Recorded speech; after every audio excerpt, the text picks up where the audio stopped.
देश पालुछि 78तम स्वाधीनता दिवस। प्रत्येक भारतीय मानक पई गर्व और गौरवर दिन। त्रिरंगा पताकार तले छिड़ा होइथिबा समय रे निजकू जड़े भारतीय भावरे पाई सते जेमिति गर्वरे छाती फुली उठे।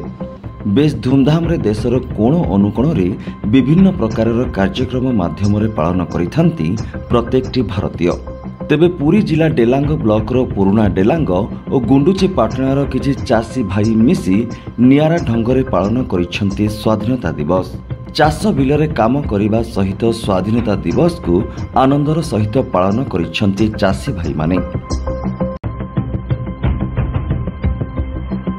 प्रथम तो मुझे मु जड़े अवसर प्राप्त सीमा सुरक्षा बल जवान एवं जड़े कृषक कृषक हिसाब से आज समय अभाव तेणु आम स्कूल कौन से अनुष्ठान को जापारू नहीं। तेणु आम आमर कृषक भाई मानू नहीं क्षेत्र में आज पताका उत्तोलन कलु। हिंदू मुस्लिम सिख ईसाई समस्त पर्व अच्छी किंतु सबु पर्व भितर समस्त सबुठार बड़ पर्व हूँ स्वाधीनता दिवस। आ दिवस रे आम एत व्यस्त कृषक होकरी कौन सी उद्देश्य न मेसेज या देवाक चाहूँ सरकार को आज जो हर घर तिरंगा हो स्वागत योग्य किंतु से जिनटा को हर क्षेत्र तिरंगा करा जाऊ एवं कृषक कृषि उन्नति करा जाऊ तिरंगा क्षेत्र उड़ू। निजर लुह लहू और रक्त को पानी छड़ाई सारा देश पाई खाद्य जोगाई समस्तक मुहरे हस फुटाई पारुथुवा चाषीटीर हृदय रे जे एते देश प्रेम जहा आखिरे न देखिले विश्वास करि परिबे नाही।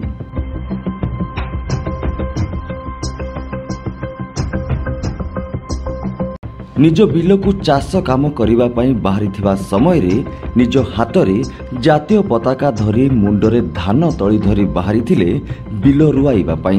बिल मुंडरे जातीय पताका उत्तोलन करी जातीय संगीत गान करी अनेक महापुरुषों नाम नहीं स्लोगान देइथिले अनेक चाषी। भारत माता की, भारत माता की, वंदे।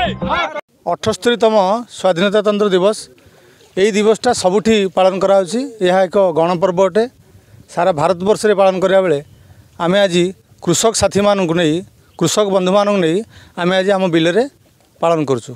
यार मुख्य उद्देश्य है जमी स्कूल कॉलेज सब पालन होछि तेणु आम सरकार पाखे एति दाबी रखुछु यह समस्त बिल बाड़ी क्षेत्र में पालन करा जाऊ। यह ही आमर सरकार मेसेज। द्वितीय कथा हूँ आ बर्तमान सरकार जो स्थिति अच्छी चाष को अधिक प्राधान्य देवाई आम सरकार को अनुरोध करुँ। ଏହି କାର୍ଯ୍ୟକ୍ରମରେ ଚାଷୀ ଭାଇ ନିର୍ମଳ ପରିଡ଼ା, ବିଚିତ୍ର ଭୂଷଣ ମହାପାତ୍ର, ପ୍ରସନ୍ନ ବାରିକ ଆଦି ପ୍ରମୁଖ ଭୂମିକା ଗ୍ରହଣ କରିବା ସହ ଅନେକ ଚାଷୀ ଭାଇମାନେ ଏଥିରେ ନିଜକୁ ସାମିଲ କରି ସମ୍ପୂର୍ଣ୍ଣ ବିଲକୁ ତ୍ରିରଙ୍ଗାମୟ କରିଥିଲେ। ଏହି କାର୍ଯ୍ୟକ୍ରମ ପାଇଁ ଅନେକ ଚଷା ପୁଅ ମନରେ ଆମ ଦେଶ ପ୍ରତି ଥିବା ନିଷ୍ଠା, ଆତ୍ମୀୟତା ଓ ଦେଶ ପ୍ରେମର ଜାଗରଣ ସୃଷ୍ଟି ହୋଇଥିଲା। পশ্চিমবঙ্গ থেকে এসছি উড়িষ্যা চাষ কাম করার জন্য চাষের কাজ করার জন্য 15 জন এসছি আর চাষের কাম করছি।